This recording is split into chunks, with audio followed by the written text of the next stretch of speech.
The station was shrouded in an ethereal mist. It seemed to cling to the edges of the platform, obscuring the world beyond. A lone figure stood waiting, clutching a worn leather suitcase. His name was Arthur, and he felt a tremor of unease as he looked at the approaching train. It seemed to materialize from the fog itself, its headlight a single, piercing eye. Arthur boarded the train, stepping onto a carriage that felt strangely alive beneath his feet. The air inside was thick with the scent of old books and forgotten dreams. He found an empty compartment, the plush velvet seats inviting him to sit. The train lurched forward, its whistle echoing through the night like a mournful cry. The rhythmic clatter of the wheels against the tracks was hypnotic. Arthur felt a strange pull, a sense of destiny intertwined with a growing apprehension. He was unsure of the destination, unsure of what awaited him at the journey's end. But something told him he was exactly where he needed to be. Ticket, please. A figure emerged from the shadows at the end of the carriage. His uniform was crisp and dark, his face etched with the wisdom of countless journeys.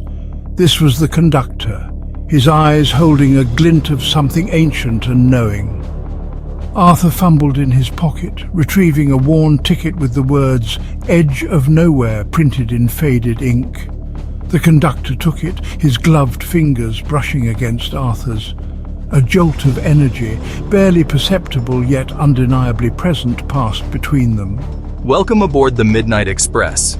This train has a way of taking you where you need to go, not necessarily where you intend to be. With a final nod, he vanished back into the shadows, leaving Arthur to ponder the cryptic words. The train rattled through the night, the landscape outside a blur of darkness. Arthur was joined in his compartment by an elderly woman, her face a roadmap of wrinkles and time. She introduced herself as Mrs. Jenkins, her eyes twinkling with an ageless light.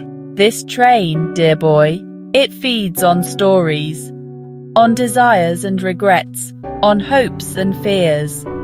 It's a tapestry woven from the threads of our collective consciousness. Mrs. Jenkins spoke in hushed tones, her voice a melodic whisper. She told stories of forgotten lands and ancient magic, her words painting vivid pictures in the air. She spoke of the train, calling it a vessel that travelled not just through space and time, but through the landscapes of the soul. Arthur listened, captivated by her words, his apprehension gradually giving way to a sense of wonder.